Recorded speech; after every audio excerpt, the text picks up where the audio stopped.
you would not have otherwise wanted to perhaps make. So that's one example.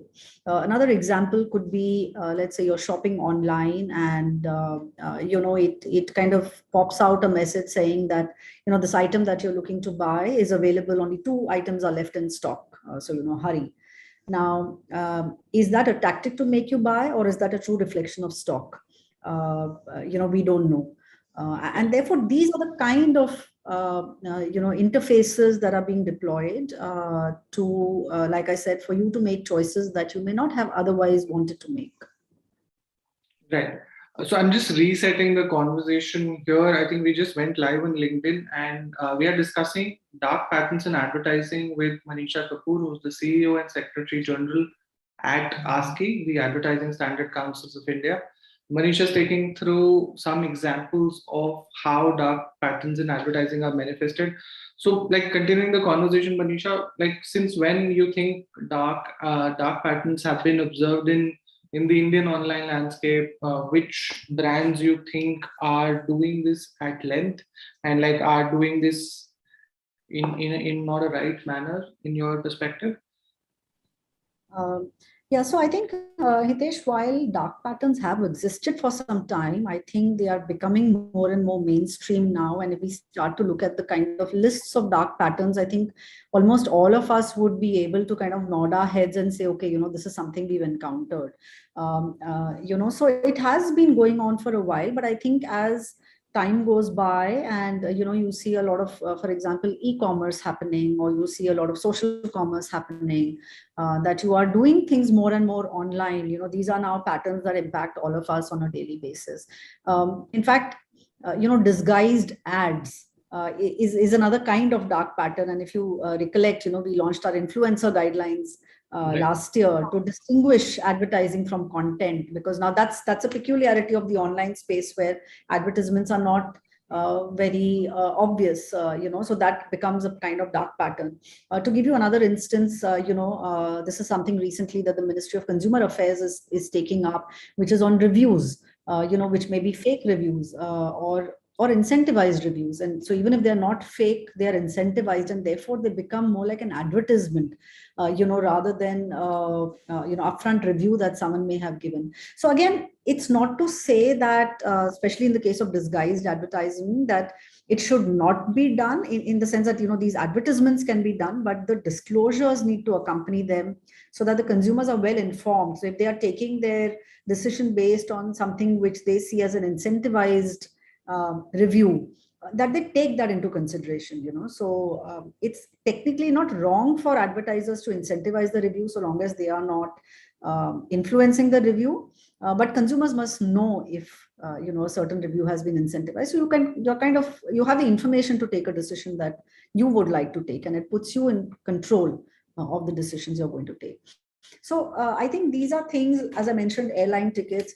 I think other kinds of dark patterns that we see are, on pricing, where the full price is not disclosed to you. And at the checkout, you kind of realize that there are several more prices. And sometimes, what you're buying is almost twice as much as when you first clicked it. So incorrect information on pricing, or incomplete information of, of pricing while you're making the decision to buy. These are kind of dark patterns that we are seeing. Now, not all dark patterns pertain to advertising. Okay, right. So there are some dark patterns which are, in a sense, unfair practices.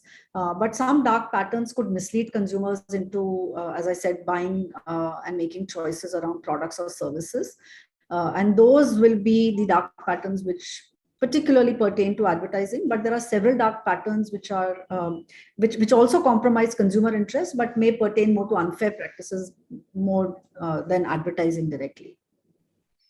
So, you said that, as ASCII as an industry body, I think last 2-3 years have been very, ASCII has been very active on this online front, whether it is disclosure guidelines for influencers, or I think there were a good bunch of guidelines that came in for crypto and fintech as well.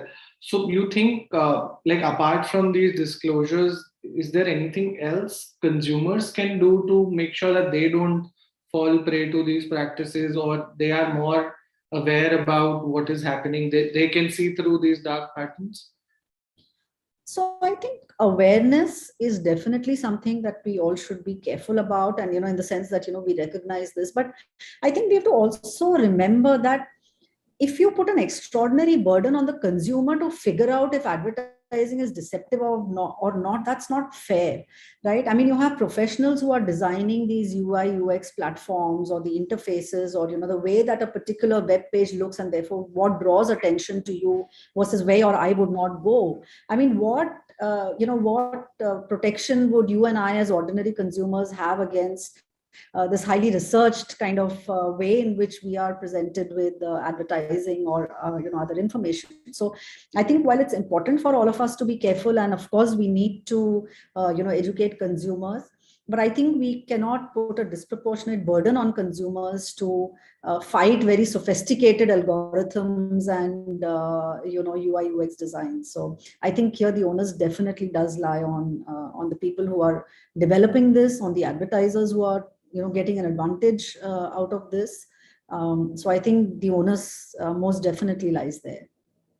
Right. So then, like, you think how are other countries around the world like fighting dark patterns in general? Are there any regulations at their end which India could adapt, or is there some regulation in pipeline which ASCII is working on to fight dark patterns in general? So there are regulations, most notably in the US and in the European Union. So there are regulations that have come in. A lot of regulations also have to do with data protection and privacy, because that is another kind of dark pattern where sometimes you are forced to share more information about yourself than is absolutely bare necessary, to kind of proceed on a particular transaction or information. So there are as recently as less than a month ago, the FTC put out its own report on dark patterns. The EDBP, which is the European Data Protection Board, has put out its own set of guidelines. So these are, I think, increasingly coming into play. From our perspective, we've put together a task force to study all of these dark patterns, to identify which of these fall more squarely under the advertising remit, and to really understand whether some of our existing clauses or guidelines already cover such practices. So some of them would get covered, like for example, if you do not disclose pricing correctly, so that's pretty much a misleading ad, and we do have exhaustive guidelines on ads that are misleading. So we may need to relook at them in the view of the findings of the task force, which is still something which is happening at this point of time. So this is something that we will review and see if there is any need to kind of relook at our code, or issue some kind of a note or advisory or guidelines in this regard. So that's something that is something that is evolving as we speak. But yes, there is both government and self-regulatory guidelines across the world, but pretty recent ones. I mean, pretty much all of them, and I would say in the last 6 to 9 months. Right. So you mentioned FTC and European Union, and I think like in European markets there is GDPR as a policy and as a regulation. Do you think India needs an alternative to GDPR, and like we need a data protection policy or regulation for like in the interest of consumers? Of course we need. I don't think there can be any two opinions about that. Of course we need a very, very strong data protection act. And I hope that the new act that is now being worked upon. So as you know, the earlier act was kind of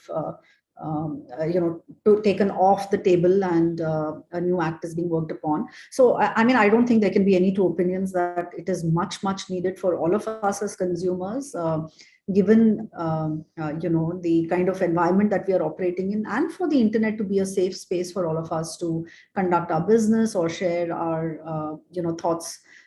It needs to be made more explicit in terms of what advertisers and even other players. It's not just for advertising. I mean, advertising is one part of that ecosystem on data protection, but there are several other kind of entities engaged in that. So I think, yes, we definitely need strong data protection laws. So I know that you mentioned that we shouldn't like put the burden on the consumer, but there is a question that I have in the Q&A box wherein someone's asking Like, is there a checklist that consumers can follow to avoid falling prey to these dark patterns? I think, like we did speak about that, and you said the burden should not be on consumers. But is there like probably 2-3 tips that consumers should keep in mind, like according to your perspective? Yeah, so I think definitely, pay attention to almost everything that is written on a web page. A lot of us, when we are doing transactions and, there is a timer clicking, we are also kind of trying to get to the next page. So I feel, yes, as consumers, we can be more aware. We can read up about this. Hopefully in the coming weeks, ASCII, will also help consumers to identify such patterns by bringing out some kind of a position paper or, at least an educational note, if nothing else, on these and how consumers can protect themselves. But I just feel that, this burden cannot be on the consumers. I mean, consumers, when we are online, we expect platforms and brands and UI UX designers to treat us with respect, and to not take us for a ride. And like I said, as an ordinary consumer, you cannot fight sophisticated algorithms and research based UI UX development. So what is when these are being built, they need to be built for trust. I think that's the bottom line. That onus lies, on the service provider or the platform provider. I think as much as consumers can educate themselves, it's not fair to expect consumers to be so overly cautious when they are making a transaction. They cannot spend a disproportionate amount of their time figuring out, if there is a fine print that they are being cheated on. Right. And like, have you seen any complaints coming in from consumers and towards these dark patterns? Like any significant complaint that has come in the recent times or during this festive season? So I would say that some of the misleading ads online could be considered to be a part of the dark patterns, kind of sector. So, for example, as I mentioned to you, disguised ads are a kind of dark pattern, and that close to 30% of the complaints we took up last year were from influencers. So that itself is like a huge category, where ads are disguised, and that forms a part of this overall pattern, which is where consumers don't have complete information. So that's an example. I think occasionally we do get some examples of pricing being advertised, and that's not the correct price when you check out, etc. So there are some complaints that do come up in these regards. But I think this is again something which consumers are perhaps not fully attuned to. Therefore it's again something that as an industry body, that we need to take the lead on, in revealing some of these to consumers and other stakeholders, and then for each stakeholder to kind of come in and do what they need to, because like I said, a lot of the dark patterns are not necessarily linked to advertising itself. So what are some of these non-advertising dark patterns that you've spotted and you think consumers again should know of? Yeah. So, for example, like I said, I mean, a lot of stuff around privacy, for example, may not necessarily relate to advertising, but it is, a dark pattern where you're revealing more information about yourself than you would want to do. And then, in fact, this dark pattern is called privacy zuckering, after a famous personality. Things like, again, sometimes in e-commerce there are things that land up in your basket that you may not have intended to, and then you kind of check out and wonder where this has come from. Some of those kind of things could be dark patterns. We don't have that so much here, but one of the things that is also globally a dark pattern is subscriptions, where it's very difficult to cancel. Thanks to the two-factor authentication that RBI needs in India. Our credit card system is actually much safer, but globally, if you, let's say, have a global subscription of something, I mean, it's so easy to sign up, but if you have to unsubscribe from that service, you really have to go through a labyrinth of this thing to find where that unsubscribe this thing could be. So I think these are the kind of patterns which may not directly be about advertising, but are nonetheless dark patterns that all of us are exposed to and compromise consumer protection. So we spoke about this Data Protection Act that is being tabled and is being discussed. Like from your perspective as ASCII, you think there are certain things that should be a part of this Data Protection Act, again in the interest of consumers, and you think that these should be there for sure, like whether it is adapted from GDPR or this is from your observations in the Indian advertising and marketing space? No, I think certainly, I think there are global best practices that have already got established. None of us really like to share more data than we have to. None of us like our data being sold. And I think the idea is that, we want more control over our information and where it's going. And I think that's the principle of data privacy, right? I mean, every time you try and clean up your computer, you realize that every site that you've gone to even 6 months ago, even once has put in some 20 cookies on your on your laptop or your phone. So I think and now we are seeing action also. I mean, like, for example, I mean, we know of how Apple has kind of made that choice optional, and you can kind of very upfront reject cookies and things like that. So I think there is a pushback, and like I said, the principle of it is that we don't want to share more data about ourselves. We are entitled to a private life. And that we do not want our data to be sold, or put into hands without our explicit consent. And that consent should not be overwhelming for us to understand. I think that's the other thing, that, a lot of times there is over information. And therefore, again, as ordinary consumers, we are not able to figure out what is this information. You just want to move to the next step, but, here you have to go through a page of fine print and you don't know. I mean, some of these terms, I think, again, all of us, if we just relate to this as, individual consumers, we've all been, we've all signed up for things or gone to the next page without, without being very happy about doing it, Yeah. where we know that we are, I would rather not give my phone number, or I would rather not share my email ID, on this. So I think those are things that we all, given that we will spend more of our lives online, I think, our right to privacy cannot be compromised to such an extent. True. And like, so we've spoken about ASCII as a body looking after consumers. We've spoken about how consumers need not be burdened with this idea of identifying dark patterns.